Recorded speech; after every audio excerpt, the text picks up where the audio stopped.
Bonjour à tous, j'espère que vous allez tous très bien. Je suis le docteur Lydie de Passétude. Je vous fais cette petite vidéo pour répondre à votre question. La question de savoir quelle spécialité choisir aux EVC. En fait, aux EVC, concours d'équivalence pour les médecins étrangers en France, il faut concourir dans la spécialité dans laquelle vous avez votre diplôme. Donc, le cardiologue est censé concourir en cardiologie, le chirurgien ORL est censé concourir en ORL et ainsi de suite. Maintenant, la particularité, c'est que les médecins généralistes ont le choix entre 3 spécialités, médecine générale, gériatrie et médecine d'urgence.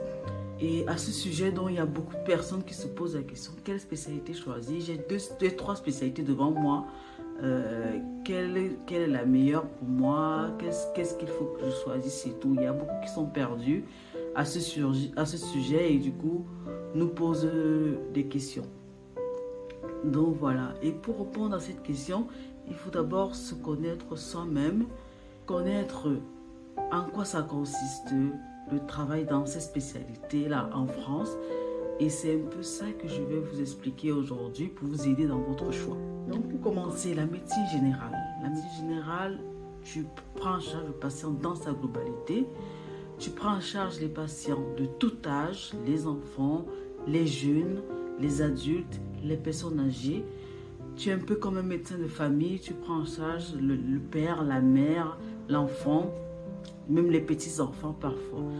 Et tu peux décider de travailler soit en libéral, où tu es tout seul dans ton cabinet, soit en maison de santé, où vous êtes avec d'autres collègues, vous êtes avec d'autres professionnels comme les kinés, comme les infirmières. Tu peux décider de travailler en hospitalier, par exemple dans un service de médecine polyvalente ou dans un service de soins et de rééducation. Bon. Le champ est assez large pour un médecin généraliste. Il peut avoir peut-être quelques frustrations pour quelqu'un qui a peut-être envie d'aller au bout de sa prise en charge. C'est un peu compliqué, surtout quand on est un libéral. On prend en charge les maladies chroniques, quand le patient est stable et tout.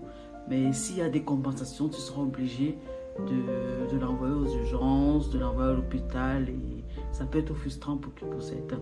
Et donc, si ces conditions de travail-là t'arrangent, c'est que tu es fait pour la médecine générale. Maintenant, parlons d'une autre spécialité, médecine d'urgence.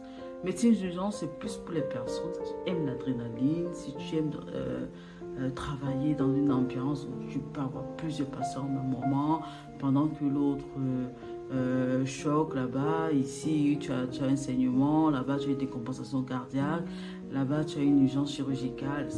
C'est vraiment pour ces personnes-là qui aiment l'adrénaline. Et l'avantage, c'est que quand tu es médecin urgentiste, tu ne travailles pas forcément tous les jours. Donc, avec le rythme de travail, tu peux te retrouver à travailler 3 jours par semaine, 4 jours par semaine. Et comme il y a aussi l'histoire des heures sub, l'histoire de travail de nuit, ça fait aussi quelque part un peu plus de revenus que certaines autres spécialités. Donc voilà, donc si tu es une personne qui aime l'adrénaline, qui aime ce genre de conditions de vie, de travail de nuit de temps en temps, médecine d'urgence, c'est fait pour toi. Troisième spécialité, c'est la gériatrie. La gériatrie, de 1, il faut d'abord aimer la personne âgée parce que tu auras affaire à la personne âgée durant toute ta carrière. Donc c'est la condition sine qua non. Prendre sur toi le fait que, bon, on va pas dire prendre sur toi parce que c'est comme c'est un supplice, mais savoir que l'examen clinique, ça peut mettre long et c'est toujours plus long que faire un examen clinique d'une personne jeune. Il y a ça, savoir que tu auras beaucoup devant toi des personnes avec des troubles cognitifs, ce qui demande de faire un examen clinique autrement, de poser des questions à la famille, de poser des questions parfois aux voisins. Donc, c'est une autre manière de travailler et il faut aimer cela. L'avantage en gériatrie, c'est qu'il y a plusieurs types de services. Tu peux choisir de faire de l'aigu, tu es en court séjour, soit tu fais du moyen séjour, tu es au centre de rééducation, du long séjour en EHPAD, soit tu décides de te faire de la fin de vie, tu es en soins palliatifs, donc c'est assez diversifié.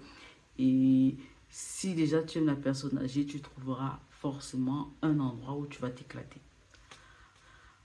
Donc voilà, j'espère que les informations que je vous ai données aujourd'hui vont vous aider à mieux vous positionner, à mieux faire votre choix de spécialité.